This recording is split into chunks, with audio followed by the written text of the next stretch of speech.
અમદાવાદથી સમાચાર કારમાંથી યુવકનો મૃતદેહ મળ્યો। સાયન્સ સિટી વિસ્તારમાંથી યુવકનો મૃતદેહ મળતા ચકચાર। 45 વર્ષીય હર્ષદ પ્રજાપતિનો આ મૃતદેહ હોવાની જાણકારી છે। બપોરે યુવાન ઘરેથી નીકળ્યા હતા। રાત્રે 9 વાગે રોડની સાઈડમાં કારમાંથી તેમનો મૃતદેહ મળી આવ્યો। હાર્ટ એટેકથી મૃત્યુ થયું હોવાનું પ્રાથમિક અનુમાન છે। પોલીસે અકસ્માતે મોતનો ગુનો દાખલ કર્યો છે। અમદાવાદની આ ખબર ખરેખર હચમચાવનારી છે, કારણ કે એક વ્યક્તિ જે ઘરમાંથી નીકળે છે ત્યારબાદ રાત્રે 9 વાગે રોડની સાઈડમાં કાર પાર્ક કરેલી હતી, તેની અંદરથી એક મૃતદેહ મળી આવે છે। પરિવારજનો સ્તબ્ધ છે કે તેમના સ્વજનને આખરે થયું શું। પ્રાથમિક અનુમાન એ છે કે હાર્ટ એટેકથી મૃત્યુ થયું હોઈ શકે છે।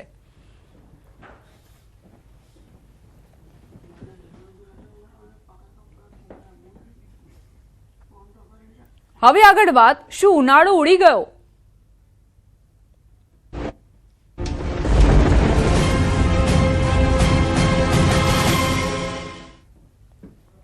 ગુજરાતમાં એક સાથે 2 સિસ્ટમ સક્રિય છે। હવામાન વિભાગની માવઠાને લઈને આગાહી। રાજ્યમાં આજે સામાન્યથી મધ્યમ વરસાદની આગાહી કરાઈ છે। સૌરાષ્ટ્ર કચ્છમાં હજુ પણ વરસાદની આગાહી। 7 તારીખે મજબૂત પશ્ચિમ વિક્ષેપ આવવાની શક્યતા। કચ્છ અને ઉત્તર ગુજરાતમાં વરસાદ વરસી શકે છે। नॉर्थ गुजरात पे आज साइक्लोनिक सर्कुलेशन है 0.9 किलोमीटर अबव मीन सी लेवल पे। इनके प्रभाव से हम आज उम्मीद कर सकते हैं कि सौराष्ट्र कच्छ में और गुजरात रीजन में isolated rain, light to moderate rain और साथ में thunderstorm with 30 to 40 kilometre per hours की हवा के साथ उम्मीद कर सकते हैं। इसके साथ ही एक WD और आ रहा है, पश्चिमी विक्षोभ 7 तारीख से 7 अप्रैल से। उसका भी हल्का सा प्रभाव लग रहा है कि नॉर्थ गुजरात रीजन पे और कच्छ में रहेगा। उसकी वजह से हम 7 अप्रैल को भी आइसोलेटेड लाइट रेन दे रहे हैं नॉर्थ गुजरात के लिए और कच्छ के लिए। રાજ્યના ખેડૂતો માથે ફરી આવશે માવઠાનું સંકટ। હવામાન નિષ્ણાંત અંબાલાલ પટેલે કરી માવઠાની આગાહી। રાજ્યમાં 3 દિવસ કમોસમી વરસાદ વરસી શકે છે। પશ્ચિમી વિક્ષેપની શક્યતાના કારણે વરસાદ વરસશે। સૌરાષ્ટ્ર અને કચ્છના ભાગોમાં વરસાદ ખાબકશે। દ્વારકા અને જામનગરમાં ભારે વરસાદની આગાહી। 40 થી 50 કિલોમીટરની ઝડપે પવન ફૂંકાશે। તારીખ 3, 4 ને 5 ગુજરાતના ભિન્ન ભાગોમાં વરસાદ થવાની શક્યતા રહે છે। તેમાં પશ્ચિમ સૌરાષ્ટ્રના ભાગોમાં વધારે વરસાદ થવાની શક્યતા રહે છે। જામનગર, ઉત્તર સૌરાષ્ટ્ર, રાજકોટના ભાગો અને કચ્છના ભાગોમાં વધુ વરસાદ થવાની શક્યતા રહે છે। આ ઉપરાંત જૂનાગઢના ભાગો અને દક્ષિણ ગુજરાતના ભાગોમાં વરસાદ થવાની શક્યતા રહે છે।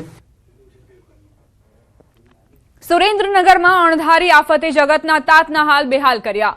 ઉનાળુ પાક નિષ્ફળ જવાની ભીતિ। સુરેન્દ્રનગરમાં કુદરત જાણે ખેડૂતોથી રૂઠી હોય તેમ ફરી એકવાર માવઠાનો માર પડ્યો। જિલ્લામાં અંદાજે 33,000 હેક્ટર જમીનમાં ખેડૂતોએ હોંશે ઉનાળુ પાકનું વાવેતર કર્યું હતું, પરંતુ અચાનક આવેલા વાવાઝોડા અને તેજ પવન સાથેના વરસાદે ખેડૂતોની આશા પર પાણી ફેરવી દીધું। વરિયાળી, અજમો અને ઈસબગુલ જેવા મોંઘા પાકોનો સોથ વળી ગયો। ખેડૂતોએ વીઘા દીઠ 5 થી 10 હજાર રૂપિયાનો ખર્ચ કરીને વાવેતર કર્યું, પરંતુ કુદરતી આફતે તૈયાર પાકને જમીનદોસ્ત કરી દીધો। નું વાવેતર કરેલ છે વરિયાળીમાં, તેમાં વાવાઝોડાના હિસાબે નુકસાન ઘણું થયેલું છે। અમારે જે ઉત્પાદન આવવાનું હતું 1 હેક્ટરે 100 મણ વરિયાળી થાય છે, 2 હેક્ટરે 200 મણ થાય છે। એની જગ્યાએ અત્યારે અમારે 50% ઘટાડો આવ્યો છે। એટલે અમારી માંગણી એવી છે સરકારને કે અગાઉના સમયમાં ચણા પણ નુકસાન થયેલા હતા અને અત્યારે વરિયાળીમાં પણ નુકસાન છે। તો અમે સરકારને એટલી માંગણી કરીએ છીએ કે અમને ખેડૂતને ભાવ પૂરતા મળે। ગ્રામ્ય પંથકમાં તારાજીના દ્રશ્યો જોવા મળી રહ્યા છે। તેજ પવનના કારણે પાક ખરી પડ્યો, જેનાથી સીધો 50% જેટલો ઘટાડો થવાની શક્યતા। અગાઉ શિયાળુ પાકમાં પણ માવઠું સહન કરી ચૂકેલા ખેડૂતોને ઉનાળુ પાકમાં આશા હતી, પરંતુ વાવાઝોડાએ જગતના તાતને બેહાલ કરી દીધો। ખેડૂતોની માંગ છે કે જે કંઈ પાક બચ્યો છે તેના સરકાર દ્વારા પૂરતા ભાવ આપવામાં આવે। જો સરકાર તરફથી કોઈ મદદ નહીં મળે તો દેવાના ડુંગર તળે દબાયેલા ખેડૂતો પાયમાલ થવાના આરે આવી જશે। વાવાઝોડાના કારણે વરિયાળી બધી નમી ગઈ અને પાકનો જે ઉત્પાદન થવાનું હતું એ પાક કાચો વરી ગયો, એટલે એના કારણે અમારે 50%ની ઘટ પડશે। 20 વીઘાની વરિયાળી હોય તો 20 વીઘામાં 200 મણ વરિયાળી થાય, એની જગ્યાએ 100 મણ 50%નો ઘટ પડી જાય છે।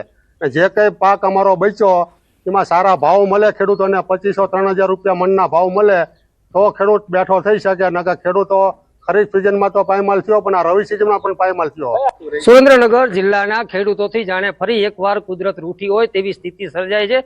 શિયાળુ પાકના વાવેતરમાં માવઠાના મારથી જગતનો તાત માંડ બેઠો થવાનો પ્રયાસ કરી રહ્યો હતો ને ઉનાળુ વાવેતર છે મોટા પ્રમાણમાં કરવામાં આવ્યું હતું, જેમાં ખાસ કરીને વરિયાળી સહિતના જે પાક છે એનું કુલ અંદાજિત જે વાવેતર છે 33,000 હેક્ટર કરતા વધુ જમીનમાં આ વાવેતર કરવામાં આવ્યું હતું। પરંતુ તાજેતરમાં જે કમોસમી વરસાદ અને વાવાઝોડું આવ્યું છે તેમાં વાવાઝોડાના કારણે ખાસ કરીને વરિયાળી અને અજમાનો જે પાક છે એનો સંપૂર્ણપણે છે એ શોથ વળી ગયો છે। વરિયાળીનો પાક આડો પડી જતા ઉત્પાદનમાં ખેડૂતોને અંદાજે 50%થી જે છે વધારે ઘટાડો નોંધાય તેવી શક્યતા છે। ત્યારે ફરી એકવાર જગતનો તાત છે કુદરત સામે લાચાર બની ગયો હોય તેવી સ્થિતિ સર્જાય છે। અક્ષય જોશી, ન્યૂઝ 18 ગુજરાતી, સુરેન્દ્રનગર।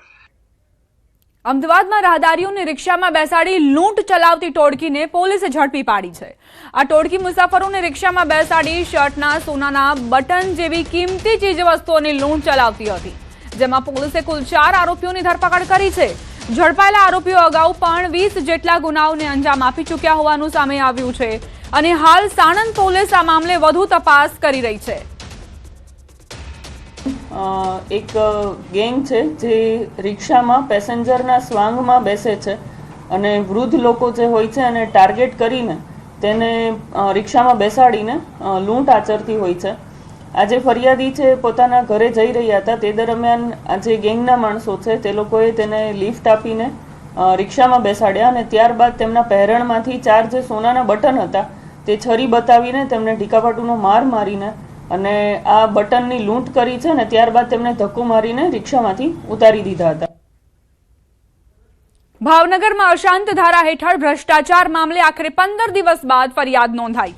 મદદનીશ કલેક્ટર પ્રતિભા દહિયા દ્વારા પોતાના ડ્રાઈવર મોમિન પઠાણ સામે નીલમબાગ પોલીસ સ્ટેશનમાં ફરિયાદ દાખલ થઈ। મિલકત તબદીલીની મંજૂરી માટે 14 લાખ રૂપિયાની લાંચ માંગવાનો આરોપ, જે સાથે વિડીયો ઓડિયો પણ સામે આવ્યા હતા। એફઆઈઆર મુજબ મોમિન પઠાણ નામના ડ્રાઈવરે કચેરીના નામનો દુરુપયોગ કરી ગેરકાયદેસર લેવડ દેવડ અને દસ્તાવેજોની અનધિકૃત રીતે લીક કર્યા હોવાનો પણ ઉલ્લેખ છે। જોકે અગાઉ હિન્દુ સંગઠને એસડીએમ પ્રતિભા દહિયા પર પણ ભ્રષ્ટાચારના ગંભીર આક્ષેપ મૂક્યા હતા। 15 દિવસ બાદ નોંધાયેલી ફરિયાદથી પ્રકરણ ફરી ચર્ચામાં આવ્યું છે।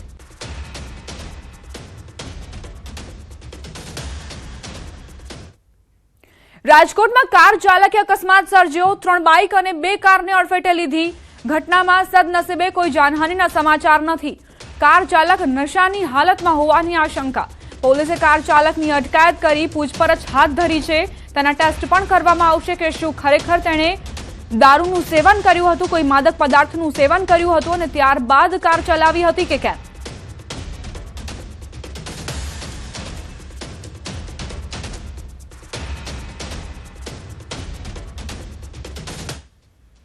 સુરતના ઉધનામાં રહેતા અને સુરત મહાનગરપાલિકામાં ફરજ બજાવતા 32 વર્ષીય યુવકનું શંકાસ્પદ મોત નીપજ્યું। 32 વર્ષીય રાહુલ ભગવાન ચિત્તેનું શંકાસ્પદ સંજોગોમાં મોત થતા ચકચાર મચી છે। લોનના મામલે ડિંડોલી પોલીસે ચાલુ નોકરીએ અટકાયત કરી તેને રાજકોટ જેલમાં મોકલી આપ્યો હતો, પરંતુ આ અંગે પરિવારને 2 દિવસ બાદ જાણ કરાઈ હતી। પરિવારે આક્ષેપ મૂક્યો હતો કે લોન આપનારાઓ તરફથી મળતી સતત ધમકીઓના કારણે રાહુલ ભયભીત હતો। તેમ છતાં પરિવારના ગુજરાન માટે તે નોકરી પર જતો હતો। આ સાથે તેઓએ આક્ષેપ કર્યો છે કે તેઓને કોઈ પ્રકારની ગંભીર બીમારી પણ ન હતી, છતાં તેઓનો અચાનક મોત કઈ રીતે થઈ શકે, જેને લઈ તેઓએ સમગ્ર મામલે નિષ્પક્ષ તપાસની માંગ કરી છે અને જવાબદારો સામે કડક કાર્યવાહી થાય તેવી પણ માંગ કરી છે। और लड़का ने पैसा नहीं दिया तो ब्याज वाले ने पुलिस केस किया और पुलिस वाले उठा के लड़का को लाजपुर जेल में डाल दिया। लड़का को पुलिस वाले उठा के डिंडोली पुलिस लेके गए, फिर बाद में लाजपुर जेल में डाले। लाजपुर जेल से लड़का को फिर सिविल में डाल दिया। सिविल में डाला तो लड़का अभी आज की तारीख में एक्सपायर हो गया है। मेरे को खाली इंसाफ चाहिए।